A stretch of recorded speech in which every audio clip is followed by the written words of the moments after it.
오늘 우리에게 주신 하나님의 말씀은 요한계시록 19장 12절의 말씀입니다.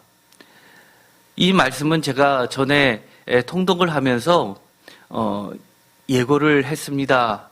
자기밖에 아는 자가 없다는 그 난해한 구절이 과연 무슨 말인지 따로 이것은 말씀을 함께 나누겠다고 말씀을 드렸습니다. 오늘의 제목을 다 함께 읽어보도록 하겠습니다. 모든 생물이 영원히 예배드려야 할 자기밖에 아는 자가 없는 거룩하신 예수 그리스도 어린 양의 이름. 아멘. 우리가 성경 말씀을 읽다 보면 간혹 이해가 안 가는 말씀들이 너무 자주 나오는 것 같습니다. 아무리 읽어보아도 사실 통독으로는 그것을 명확하게 이해할 수도 없고, 또 어떤 마음에 감동이 왔다 하더라도 그것이 정말 제대로 하나님께서 주신 생각인지 혼돌땡 때도 상당히 있습니다. 사실 이 말씀은 11절과 16절에 이어지는 말씀 가운데 속해 있는 말씀으로, 이 구절을 낀 앞뒤 구절을 보면 자기밖에 아는 자가 없는 이름 같지가 않습니다. 왜냐하면 11절에 다 같이 읽겠습니다. 또 내가 하늘이 열린 것을 보니 보라 백마와 그것을 탄 자가 있으니 그 이름은 충신과 진실이라. 그가 공의로 심판하며 싸우더라. 아멘. 이미 이름을 충신과 진실이라고 밝히고 있습니다. 그뿐만이 아닙니다. 13절에 보더라도 그 이름에 대해서 묘사를 하고 있는 것이 있습니다. 13절 다 같이 읽겠습니다. 또 그가 피 뿌린 옷을 입었는데 그 이름은 하나님의 말씀이라 칭하더라. 그 모양은 피 뿌린 옷을 입은 모습을 가지고 있고, 이름은 하나님의 말씀 로고스라고 칭하고 이미 밝히고 있습니다. 더 나아가서 16절입니다. 16절은 결론처럼 이야기를 하고 있기 때문입니다. 16절 다 같이 읽겠습니다. 그 옷과 그 다리에 이름을 쓴 것이 있으니 만왕의 왕이요 만주의 주라 하였더라 라고 하면서 세 번이나 그 이름을 명확하게 그려내고 있습니다. 만왕의 왕, 만주의 주, 또 하나님의 말씀, 충신과 진실이라는 여러 가지 이름으로 다양하게 이야기를 하고 있습니다. 마지막에 있는 만왕의 왕이요 만주의 주라는 이 이야기는 처음에 시작할 때 11절에 있었던 것처럼 그가 공의로 심판하며 싸우더라 라는 것과 사실 표현만 다를 뿐이지 같은 뜻으로 이해될 수 있습니다. 하나는 축약된 단어로서 이야기했다면 하나는 그것을 풀어서 설명해 주는 것 같습니다. 심판하며 싸우시는 그 모습, 그가 바로 만왕의 왕, 만주의 주라는 것으로 이해될 수 있습니다. 만왕의 왕이요 만주의 주시기 때문에 심판하는 능력으로 정말 잘못된 것, 불공정했던 모든 악의 세력들을 피 뿌린 옷으로 진노의 포도주틀을 밟듯이 그렇게 밟는 모습이 적나라하게 나와 있기 때문입니다. 그럼에도 불구하고 이 12절에는 그 눈은 불꽃 같고 그 머리에는 많은 관들이 있고 또 이름 쓴 것 하나가 있으니 자기밖에는 아는 자가 없고라는 것을 통해서 우리에게 더욱 궁금증을 낳게 합니다. 도대체 이름이 밝혀졌다는 겁니까? 이름이 아직까지도 밝혀지지 않은 비밀의 이름들이 더 많다는 것일까요?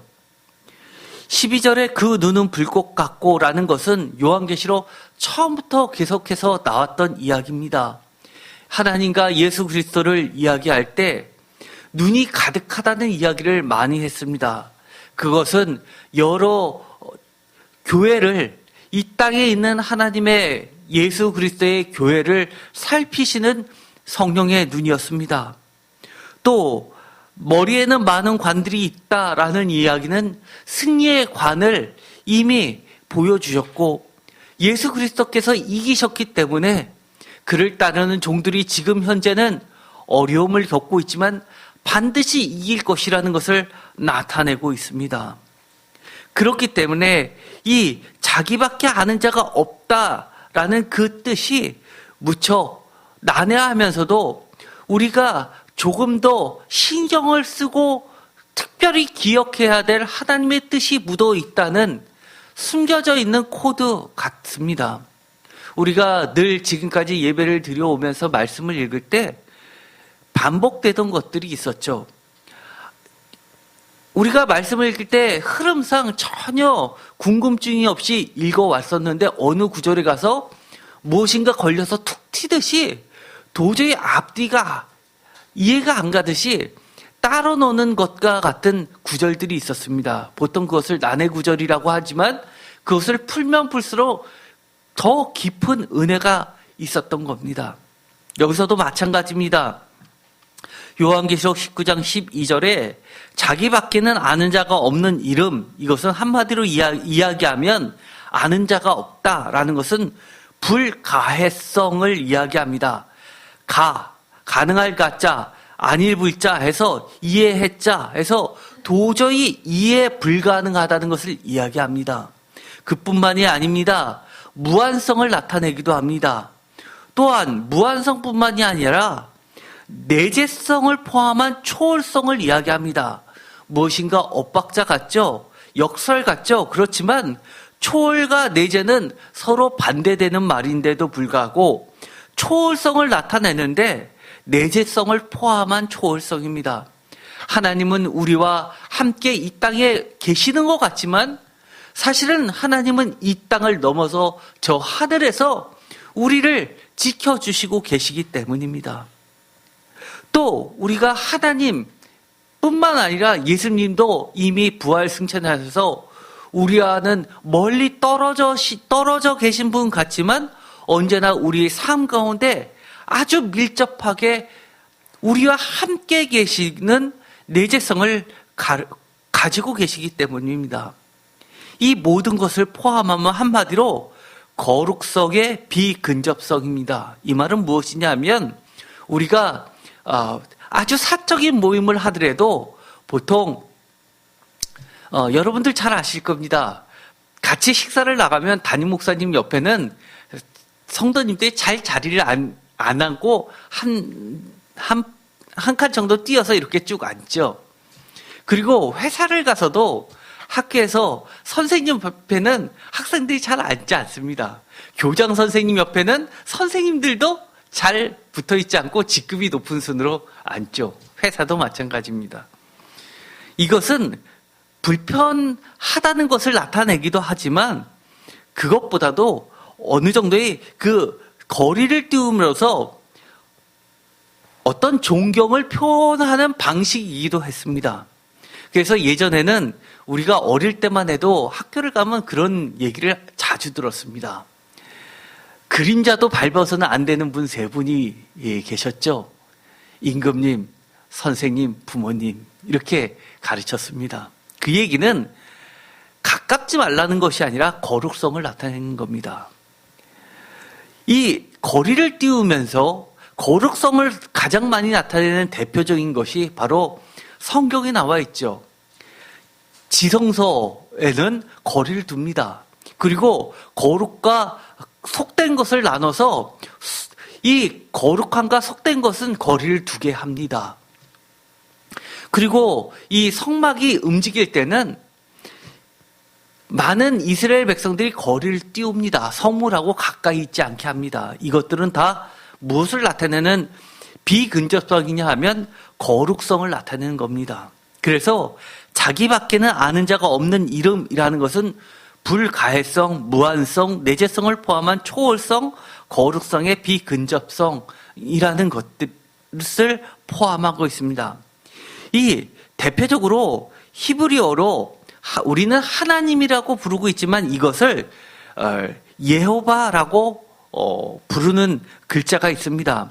소위 말해서 이스라엘의 거룩한 사문자라는 것이 있습니다.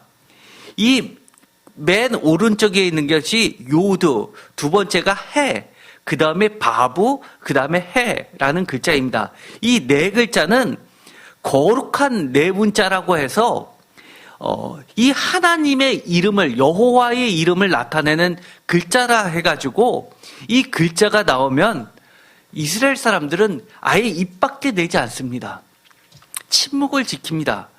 그러다 보니까 나중에 어떻게 발전을 했냐면 이 여호와라는 이 글자가 나오게 되면 뭐라고 읽었냐면 아도나이, 들어보셨죠? 아도나이, 이것은 주, 헬라어로 하면 퀴리오스. 우리가 로마 시대의 코바디스라는 영화를 보면 퀴리에라고 하는 얘기가 나오죠. 주요라는 호칭입니다.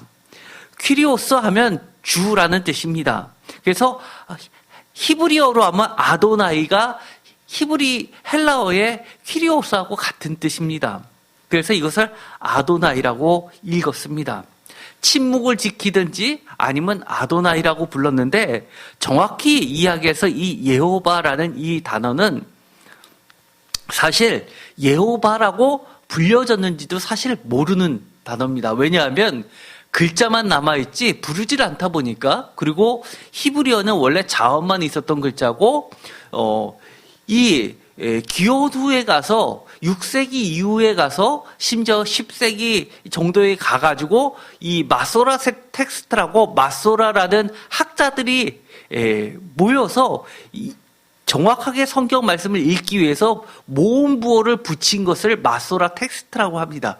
그것이 생길 때 그들이 찍었던 모음이 바로 여호와라는 겁니다. 그런데 이 여호와라는 것도 어디에서 추정을 해서 이들이 찍었냐면 아도나이에서 모음이 아, 오, 아, 이, 아, 오, 아, 이를 히읗에다가 갖다 붙인 것이 여호와입니다. 그때 끝에 왜 아도나이에서 이가 없냐라고 할 때 히브리어는 이 끝에 있는 이는 또 모음으로 올라가서 앞에 있는 단어와 같이 읽히는 경향이 있습니다. 그래서 여호와라고 읽혀진 겁니다.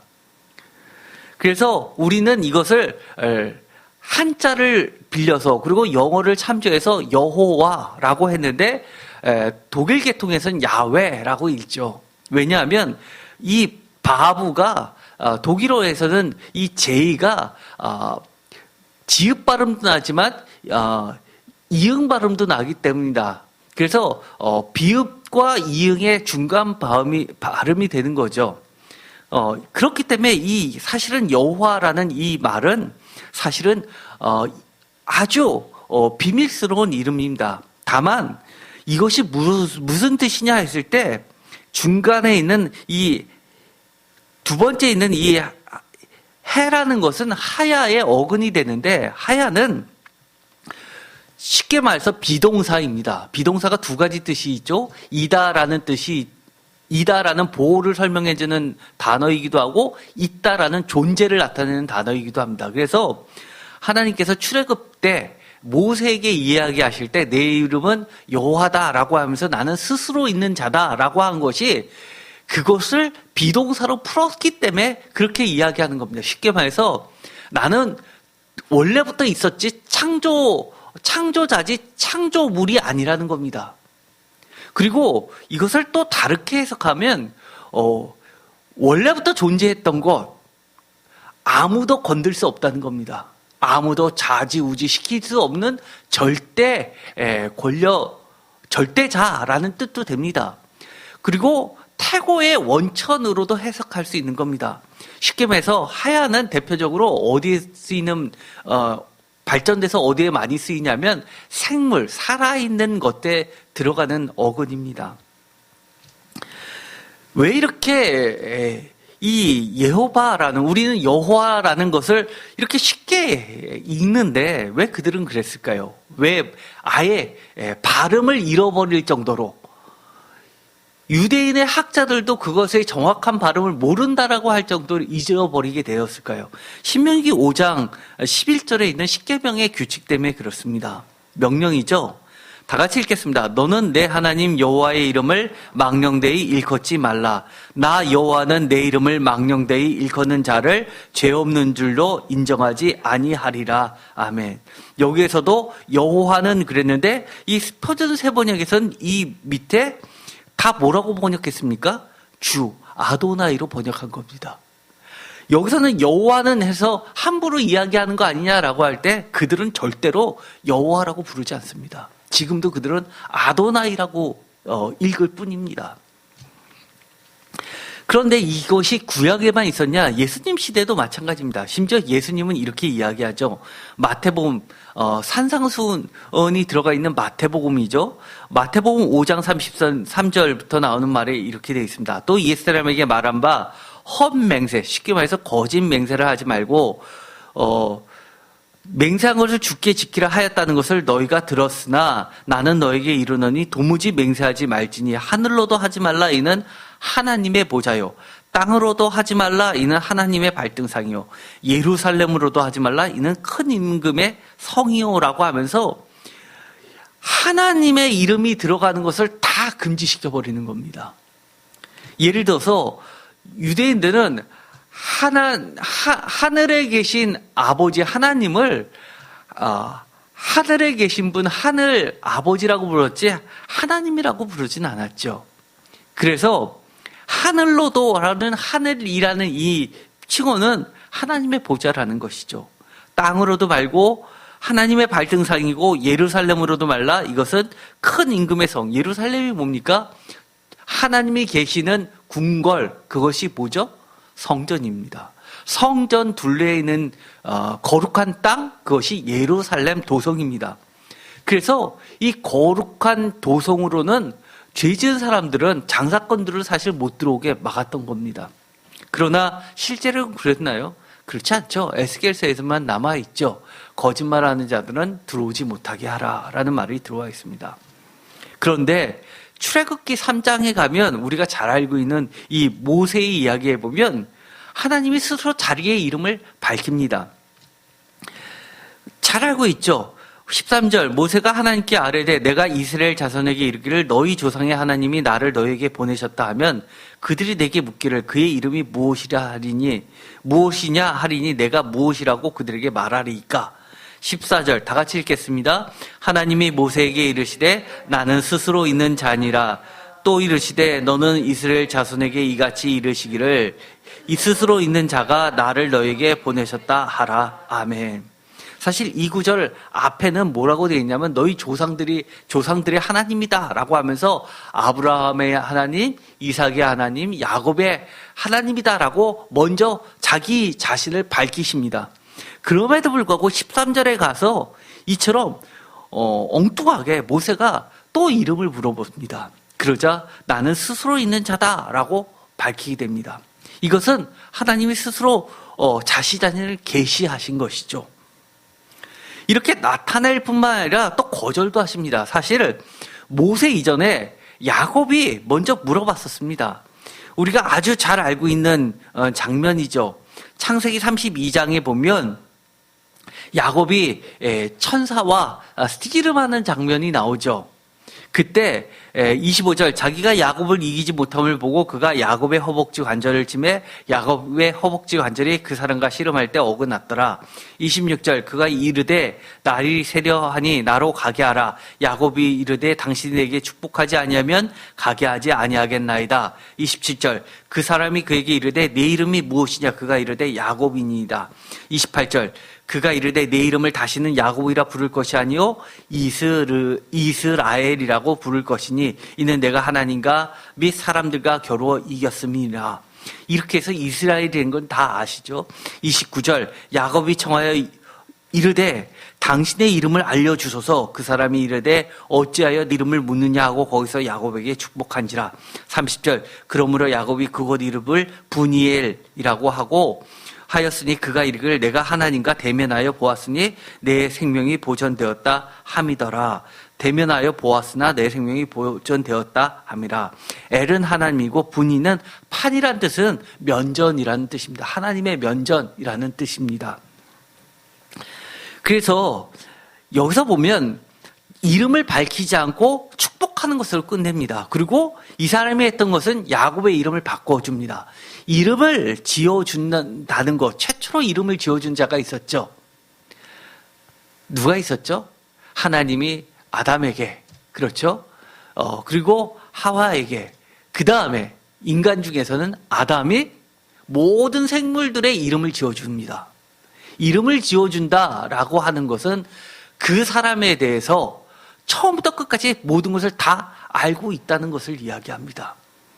그래서 여기서 야곱이 당신의 이름을 알려주소서 할 때 거절을 하지만 야곱의 이름을 바꿔주면서 그의 인생을 전환시켜 주게 됩니다.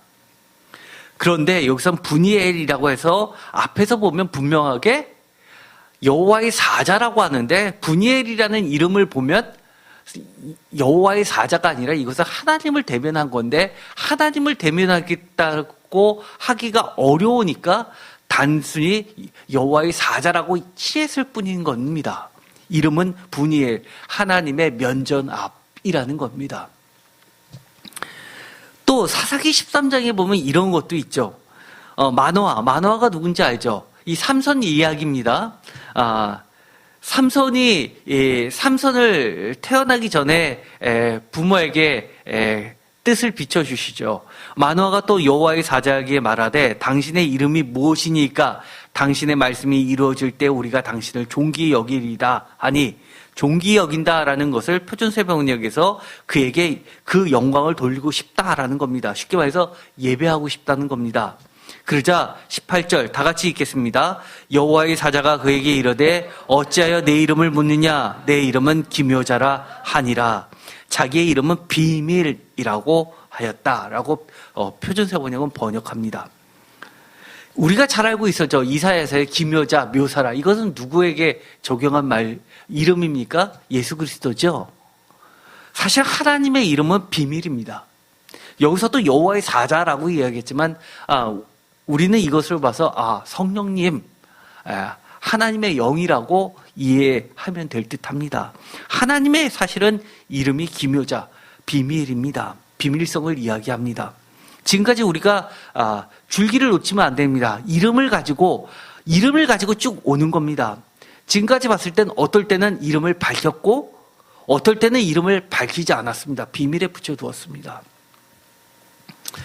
창세기 4장 25절 아담이 다시 자기 아내와 동침하며 그가 아들을 낳아 그 이름을 셋이라 하였으니 이는 하나님이 내게 가인이 죽인 아벨 대신에 다른 씨를 주셨다 함이라. 26절 다 같이 읽겠습니다. 셋도 아들을 낳고 그 이름을 에노스라 하였으며 그때 사람들이 비로소 여호와 이름을 불렀더라. 표준사번역으로 읽어볼까요? 셋도 아들을 낳고 아이의 이름을 에노스라라고 하였다. 그때 비로소 사람들이 주의 이름을 불러 예배하기 시작하였다. 창세기를 읽으시는 분, 일독 작정하시고 창세기를 읽다 보면 처음부터 여간 걸림돌이 많은 게 아닙니다. 도대체 셋이면은 불과 아담의 자녀이기 때문에 2대입니다. 2대인데 그때 사람들이 비로소 여호와의 이름을 불렀더라라고 하는 말이 사실 앞뒤 안 맞는 말입니다. 이 에노스라는 뜻은요, 글자 그대로의 뜻을 이야기하는 겁니다.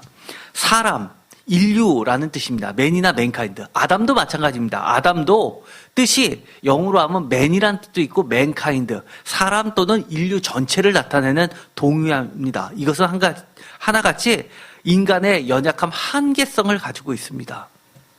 그렇다는 이야기는 그때 사람들이 비로소 여호와의 이름을 불렀더라라고 하는 것은 이 에노스를 통해서 무엇을 이야기하냐면 모든 인류가, 모든 사람이 여호와께 예배하기 시작했다. 공식적으로 예배하기 시작했다라고 번역해야 되는 것이 가장 적합합니다. 이런 구약의 전통들이요. 어떨 때는 나타내시기도 하고 계시하시기도 하고 어떨 때는 숨기시기도 하시고 이런 구약의 전통들은 신약에까지 이어갑니다. 예를 들어서 사도행전 17장에 가면요. 이런 말이 나옵니다. 이것은 아덴, 지금의 그리스 아테네를 이야기하죠. 보통 많은 학자들이 이렇게 이야기합니다. 아테네에서의 바울의 선교는 실패한 것이냐라고 할 때 교회에서는 대부분이 실패했다. 너무 유식한 척하다가 하나님의 능력을 믿지 않다가 실패했다라고 교회에서는 많이 설교를 하죠. 그러나 저는 사도행전 선교를 할 때 그렇게 설교한 적이 없습니다. 많은 학자들은 오히려 이 아테네에서의 선교는 지금 21세의 선교의 기틀을 놓았다고 합니다. 굉장히 중요하다고 이야기합니다. 특히 이 다문화 그리고 이방신을 섬기는 많은 지역에서 선교의 시작을 알리는 아주 중요한 신학적 틀을 이때 마련했다고 보는 겁니다. 여기서 이런 말이 나옵니다. 22절 바울이 아레오바고 가운데 서서 말하되 아덴 사람들아 너희를 보니 범사에 종교심이 많도다. 23절 다 같이 읽겠습니다. 내가 두루 다니며 너희가 위하는 것들을 보다가 알지 못하는 신에게라고 새긴 단도 보았으니 그런즉 너희가 알지 못하고 위하는 그것을 내가 너에게 알게 하리라. 이것을 표준세 번역에서는 예배하는 것, 위하는 것을 예배하는 것이라고 번역했는데 예배하는 그 신을 모셔놓은 단에 뭐라고 이름을 적었나 하면 알지 못하는 신이라는 그 제단이 있다는 겁니다. 그러면서 그 다음에 이렇게 이야기합니다. 우주와 그 가운데 있는 만물을 지신 하나님께서는 천지의 주제신이 손으로 지은 전에 계시지 아니하시고 또 무엇이 부족한 것처럼 사람의 손으로 섬김을 받으시는 것이 아니니 이는 만민에게 생명과 호흡과 만물을 친히 주시는 이십니다.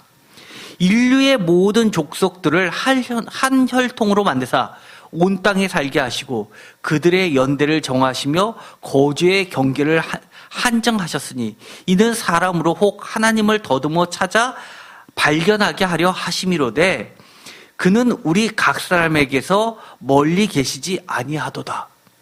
하나님은 멀리 계신 분, 하나님은 알지 못하시는 그런 신이 아니라 우리와 가까이 계시면서 너희들이 이처럼 알지 못하는 신이 아니라 그분이 바로 하나님 여호와 그 아들 예수 그리스도라고 이렇게 알려주는 겁니다. 하나님의 특징, 만물을 지으시고 창조주이시고 만민에게 생명과 호흡과 만물을 친히 주시는 이, 그리고 인류의 모든 족속들에게 살게 하시고 또 인간의 경계를 지어주시고 유지시키시고 또 보호하시며 27절 사람으로 혹 하나님을 더듬어 찾아 발견하게 하려 하십니다 라고 이야기합니다. 발견해서 뭐합니까? 예배드리게 한다는 겁니다. 이것은 아까 이야기했던 예호바라는 그 단어의 것을 일일이 다 하나씩 설명한 겁니다. 그런데 사도행전본에 보면 이런 이야기도 있죠. 사마리아 선교에서 이런 이야기가 나옵니다. 사도행전 8장 9절 그 성이라는 것은 사마리아 성이죠. 사마리아 성에 시몬이라는 사람이 전부터 있어 마술을 행하여 사마리아 백성을 놀라게 하여 자칭 큰 자라 하니 시몬 마구스 이야기죠. 시몬 마구스 큰 자, 위대한 자, 높임을 받는 자라는 뜻입니다. 10절 낮은 사람부터 높은 사람까지 다 따르며 이르되 이 사람은 크다 일컫는 하나님의 능력이다 신의 능력이다 라고 일컬음을 받았다고 하는 겁니다. 여러 가지 마술을 통해서 기적을 베풀었고요. 오랫동안 그 마술에 놀랐으므로 그들이 따르더라 라는 이야기가 나옵니다. 그런데 이 뒤에 나오는 이야기가 있습니다. 사도행전 8장 17절 이에 두 사도가 그들에게 안수하며 성령을 받은지라. 18절 시몬이 사도들의 안수로 성령 받는 것을 보고 돈을 들여 이르되 이 권능을 내게도 주어 누구든지 내가 안수하는 사람은 성령을 받게 하여 주소서 하니 베드로가 이르되 내가 하나님의 선물을 돈 주고 살 줄로 생각하였으니 내 은과 내가 함께 망할지어다. 21절 하나님 앞에서 내 마음이 바르지 못하니 이 도에는 내가 관계도 없고 분깃도 없느니라. 아멘. 여기서 이야기하는 것이 뭐냐? 그리고 여기서 이 시몬 마거스가 하려고 했던 것이 뭐냐? 그는 마술사였습니다. 보통 마술사, 우리가 신약 성경에 특히 복음서 중에서도 마가복음에는 여러 가지 기적 이야기가 있습니다. 그런데 이 복음서에서부터 시작한 예수님의 기적이 사도행전으로 가서 누구에까지 그 기적이 일어나기 시작하냐면 여러분 잘 아는 것처럼 예수의 제자들, 사도들에게서 이루어집니다. 무엇으로요? 예수의 이름으로. 그렇죠? 성전 앞에 안전뱅이가 예수의 이름으로 금과 은은 없지만 기적을 체험하고 예배드리게 합니다.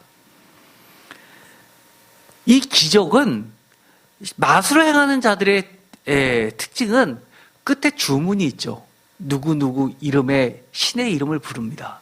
그래서 역사학자들은 뭐라고 이야기하면 비교 종교학을 하는 학자들이라든지 비교 종교 철학하는 사람들은 우리가 예수의 이름으로 기도드립니다. 아멘. 이것을 주문 형식이라고 이렇게 이야기합니다. 왜냐하면 왜 주문을 외우는 사람이 꼭 신의 이름을 갖다 넣냐면 신의 이름을 내가 소유를 해야지만 그 능력 있는 신을 이용해서 나의 목적을 쟁취할 수 있다고 보는 겁니다. 그거는 사회학적 연구의 이야기입니다. 그래서 이 시몬이라는 사람이 돈을 주고 그 이름을 살려고 했고 예수 이름에 능력이 있으면 자기도 예수의 이름으로 여러 가지 마술을 행할 수 있다고 생각했던 겁니다. 사도행전에서도 그런 이야기가 나오죠. 예수님을 전혀 믿지 않고 성령을 믿지 않는 자가 예수의 이름으로 제자들처럼 똑같이 여러 가지 기적을 벌이는 그런 일을 하는 이야기가 사도행전에 나오죠. 그러자 거기에 있던 귀신이 나는 예수도 알고 누구도 아는데 너는 누구냐 하면서 오히려 귀신이 거기에서 들어가서 그 사람이 곤욕을 당하는 장면이 사도행전에 기록이 되어 있습니다. 그 이야기는 그만큼 신의 이름이 가지고 있는 능력과 그 신의 이름을 소유함으로써 내 욕심을 채우고 싶은 사람들의 욕망이 결부되어 있는 사회 현상입니다. 그런데 성경은 뭐라고 이야기하는 거냐면 철저히 이것을 막는 겁니다. 예수님의 이름, 하나님의 이름이 그런데 사용되지 않기를 바라는 겁니다. 그래서 많은 가나안 땅의 이방 신들 앞에서는 누구나 가서 내가 여러 신을 섬겨도 문제가 없는 겁니다. 그 신에게 예물을 갖다 바치기만 하면 되는 거지. 이처럼 하나님만 섬겼던 여호와만 섬겼던 이 이스라엘 사람들처럼 여호와만 그리고 기독교인들처럼 예수님만 섬겨라라는 것은 아닙니다. 그들은 이 신도 섬기고 저 신도 섬겨도 전혀 문제가 되지 않죠. 여기서 보면 빌립보서 2장에 아주 중요한 이야기가 나옵니다. 바로 이름을 어떨 때는 숨기시는데 어떨 때는 이름을 계시하는 그 이유가 있다는 겁니다. 어떨 때요? 빌립보서 2장 6절 그는 근본 하나님의 본체시나 하나님과 동등함을 취할 것으로 여기지 아니하시고 이 빌립보서 2장 6절부터 있는 이 구절은 굉장히 중요한 건데요. 왜냐하면 초대교회에 굉장히 오래된 찬양곡입니다. 어떻게 보면 이 요한계시록에 또 찬양이 많이 나오죠. 아마 가장 오래된 찬양 형태가 그대로 들어가 있는 것은 아마 빌립보서 2장 이 6절부터 있는 이 찬양일 것이다라고 학자들은 보는 견해들도 있습니다. 그 정도로 이렇게 중요한데요. 거기 보면 이렇게 되어 있습니다.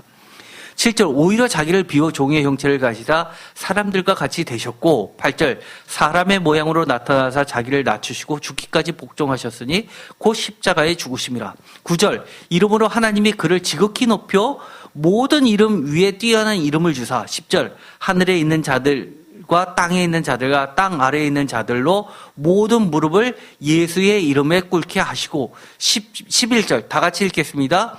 모든 입으로 예수 그리스도를 주라 시인하여 하나님 아버지께 영광을 돌리게 하셨느니라. 아멘.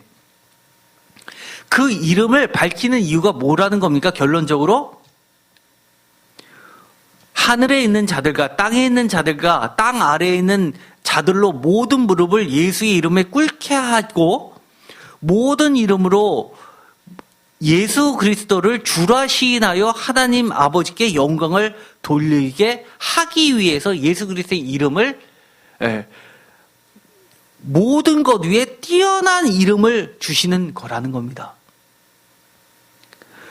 그를 지극히 높여 모든 이름 위에 뛰어난 이름을 주시고 그것을 알리시는 이유라는 겁니다. 그래서 이름이 필요한 겁니다. 아까 신명기에서 십계명에서 여호와의 이름을 망령되이 일컫지 말라라고 하는 것은 왜 그렇습니까? 그들이 예배의 용도 외에 자신의 욕심들을 채우는데 함부로 쓰는 것을 못하게 하기 위해서 막으시는 것이고 반대로 그것을 계시할 때는 어떻게 하시기 위해서 그들이 참되게 알지 못하는 신이 아니라 분명하게 계시는 하나님께 예배를 적합하게 드리게 하기 위해서 밝히시는 거라는 겁니다. 그래서 사도 바울이 알지 못하는 신에게가 아니라 하나님께 그리고 예수 그리스도께 예배를 드려라라고 하는 것이 성경인 겁니다. 요한계시록 7장 3절에 보니 이런 말이 있습니다. 이르되 우리가 우리 하나님의 종들의 이마에 인치기까지 땅이나 바다나 나무들을 해하지 말라. 4절 내가 인침을 받은 자의 수를 들으니 이스라엘 자손의 각 지파 중에서 인침을 받은 자들이 14만 4천이니 이렇게 이마에 인침을 받는다는 겁니다. 우리가 목장에 가서 말들이라든지 소떼를 보면 인을 이렇게 새겨 넣죠. 그것은 이니셜 같은 걸로 새겨 넣는데 이름입니다. 소유주를 나타내죠. 종들의 이마에 인친다. 도장을 새기는 이유 그거는 요한계시록 14장 1절에 이렇게 되어 있습니다. 또 내가 보니 보라 어린 양이 시온산에 섰고 그와 함께한 14만 4천이 서 있는데 그들의 이마에는 다 같이 읽겠습니다. 어린 양의 이름과 그 아버지의 이름을 쓴 것이 있더라. 인을 뭐를 친다는 겁니까? 소유주 어린 양의 이름 그 아버지의 이름을 새겨 넣는다는 겁니다. 그러면서 그들이 하는 것 3절 그들이 보좌과 내생물과 장로들 앞에서 다 같이 읽겠습니다. 새 노래를 부르니 땅에서 속량함을 받은 14만 4천 밖에는 능히 이 노래를 배울 자가 없더라. 이 사람들은 여자와 더불어 더럽히지 아니하고 순결한 자라. 어린 양이 어디로 인도하든지 따라가는 자며 사람 가운데에서 속량함을 받아 처음 읽은 열매로 하나님과 어린 양에게 속한 자들이니라. 이게 뭡니까? 참되게 예배하라는 겁니다. 이 이름을 주시고 이름을 단순히 부르는 것뿐만 아니라 우리 이마에다 인치시는 이유는 우리가 참되게 하나님과 어린 양을 예배할 뿐만 아니라 우리의 삶을 통해서도 예배하게 하시는 겁니다. 오늘 대표 기도하실 때 예배에 대해서 기도하시고 어린 양이 어디로 가든지 따라가게 해달라고 기도했죠. 저는 사실은 이 성도님들이 대표 기도할 때마다 사실 깜짝깜짝 놀랍니다. 저하고 상의 한 번 안 하는데 어떻게 그렇게 설교 말씀하고 일치되는 그런 기도를 하는지 그것은 성령님께서 각 사람에게 공통되게 역사하시는 거 아닙니까? 주님께서는 이런 것을 통해서도 우리에게 계속해서 이야기해 주시는 겁니다. 우리 새인교회 성도님 모두가 하나님 앞에 참되게 예배하는 자들이라는 것을 주님께서 인정해 주시는 거 아닐까라는 생각도 하게 됩니다. 구약 전통에 정말 다양한 이름들이 있죠. 우리가 잘 알고 있듯이 엘은 단수이고요. 엘로힘은 복수입니다. 강의. 그 뜻을 더 강하게 나타내는 거죠. 예를 들어서 모래는 샌드죠. 샌즈 하면 사막이 됩니다. 복수, 단수에서 복수로 바뀌면 그것이 모래들이 아니라 사막이 되는 것처럼 엘은 하나님, 엘로힘은 복수에서 신들이 아니라 유일하신 하나님을 나타냅니다. 야훼라는 것도 아까 이야기했고, 그 신약에서 그리스어로 테오스라는 것이 신 하나님이라고 불려지고요. 아도나이, 이것이 신약에 와서는 퀴리오스. 그다음에 우리가 또 창세기에도 지저다신 자 엘리온이라는 말이 있죠. 높이 계신 분. 이것은 어디에 제일 먼저 나오냐면 아브라함이 전쟁에서 이기고 할 때 지극히 높으신 분께 11조를 드리는 그 이야기가 나올 때도 이 엘리온이 나오게 됩니다. 이스라엘의 거룩하신 분, 카도시라는 말도 아마 들어보셨을 겁니다. 그 다음에 아버지, 이것은 아부. 그래서 아버지가 바로 이런 것을 나타내죠. 하나님의 이름을 직접적으로 거론하지 못하고 가깝게 아버지라고 부르는 겁니다. 이걸 빠테르라고 이야기하고, 구속자, 가알이라고 하는데 이것은 고엘이라는 거에서부터 파생한 거죠. 우리가 룻기에서 나온 것이 가장 중요한 사상이 고엘 사상입니다. 쉽게 말해서 구속하는 거죠. 내 것을 찾는 과정, 이런 것들을 이야기하는 거죠. 그 찾아주는 자, 이것이 구속자입니다. 대신 빚을 다 갚아주고 사서 원상 회복시켜주는 것, 이것이 구속자죠. 구원자는 야사입니다. 구원자. 구주, 소테르라는 것은 헬라어죠. 이것이 우리가 그 전에 고고학을 통해 볼 때 황제들이 자기를 뭐라고 칭했냐면 소테르라고 칭했던 것을 봤습니다. 그러나 요한계시록의 신앙의 고백자들은 참된 소테르는 예수 그리스도라고 이야기하죠. 우리가 또 잘 알고 있는 것이 있죠. 엘 샤다이 할 때 샤다이는 전능을 이야기합니다.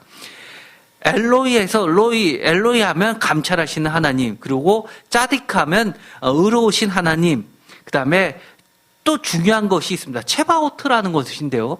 체바오트는 만군을 이야기합니다.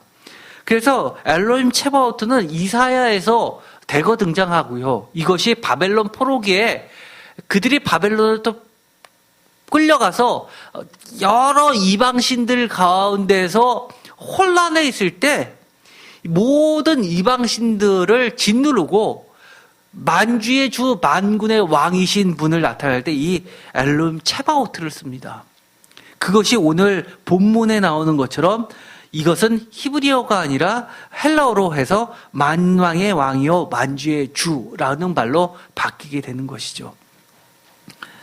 그래서 예를 들어서 이 주석서들을 보면요. 김철선이라는 이미 은퇴까지 다 하신 분이죠. 학자들이 이렇게 이야기합니다. 자기밖에 아는 자가 없고라는 이 주석을 쓸 때 세 가지로 보는데요. 히브리어 하나님 글자 야훼가 아닐까. 두 번째는 빌립보서 아까 읽었었던 빌립보서 2장에 있었던 이것이 아닐까라고 이야기하고, 그 다음에 세 번째는 여기 나와 있었던 것처럼 만왕의 왕 만주의 주 이런 이름들일 것이다 라고 하는데, 이것을 보여드리는 이유, 이 학자가 아주 중요한 이야기를 합니다. 그 이름을 추리하는 것이 중요한 문제가 아니라고 이야기합니다. 지금까지 우리는 그 배경에 대해서 쭉 얘기했지만 사실은 뭐를 우리가 그 과정들을 통해서 보냐면 그 어원, 글자의 어원이 중요한 것이 아니라 그 사건을 통해서 하나님이 어떤 일들을 우리에게 펼쳐 보이셨는지가 더 중요한 겁니다. 그래서 이것은 그 이름을 알 수 없다는 것은 아무도 간섭할 수도 없고 지배할 수 없는 절대자, 그리고 거침없이 공정한 심판을 수행하기 위해서 최후 전투의 총지휘자의 이름이라는 것이 더 중요하다는 겁니다. 또 앵커바이블이라는 아주 유명한 주석서에 보면 이런 이야기도 있죠. 여러 가지 이야기를 쓰는데요. 여기서 중요한 이야기를 합니다.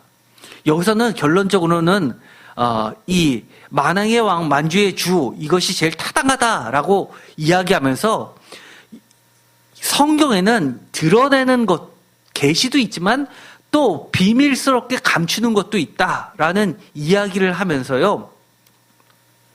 뭐라고 이야기하냐면 그리스도의 신분을 온전히 드러냄으로써 종말에 하나님의 목적들이 완성될 것을 기대하게 만든다라고 이야기합니다. 그것이 중요하다는 이야기입니다. 저는 이런 것들에 대해서 우리가 자기밖에는 아는 자가 없고라는 이 표현이 우리에게 제시해 주는 것은 어떤 호기심의 차원이 아니라 우리가 정말 하나님을 얼마나 겸손하게 예배하느냐에 보다 관심을 가져야 된다는 겁니다. 어떤 분들은 이런 분이 계십니다. 내가 어릴 적부터 하나님에 대해서 들어왔고 신앙생활을 했고 또 내가 열심히 책을 읽어서 마치 성경에 대해서는 다 안다, 하나님에 대해서는 다 안다라고 이야기를 하시는 분이 계십니다. 그러나 그것처럼 정말 경고망동한 언행이 어디 있습니까? 우리는 하나님 앞에서 늘 겸손해야 됩니다. 하나님은 성경을 통해서 우리에게 계시해 주는 부분만 우리가 성경을 통해서 배워나가는 것이고 언제 온전하게 알게 될까요? 그것은 아마 우리가 마지막 때 주님을 만날 때 구원의 때 온전히 알게 될 것입니다.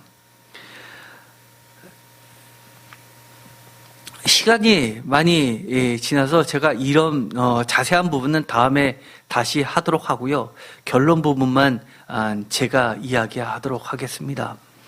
거룩하신 이 하나님과 예수 그리스도의 이름은 감추어져 있던 비밀이었으나 성경을 통해서 점차 하나님의 자녀들에게 계시되는 이름입니다. 그 이유가 무엇일까요?